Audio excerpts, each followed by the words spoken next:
నీకు ఇప్పటికే చాలా టైం ఇచ్చా, ఇంకా నా వల్ల కాదు. Mr. Kiran, I want my money back now.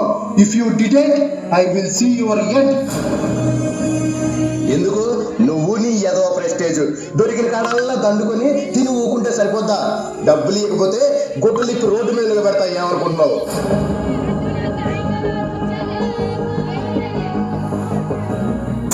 దీనమ్మ ఏదో జీవితం. గీత గీత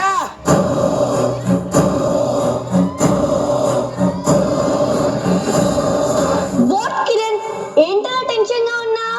అప్పులు ఎక్కువైపోయాయి గీత. డోంట్ వరీ, ఏదో ఒక సొల్యూషన్ దొరకపోదులే. పరిస్థితులు ఇంతకు ముందులో లేవు. ఇక్కడ నుండి తెచ్చి అక్కడ, అక్కడ నుండి తెచ్చి ఇక్కడ అడ్డం పెడుతూ చట్టంలో ఇరుక్కుపోయా. వడ్డీలు పెరిగాయి. ఈ ఐపీఎస్ కూడా దెబ్బ కొట్టింది. Cool down Kiran.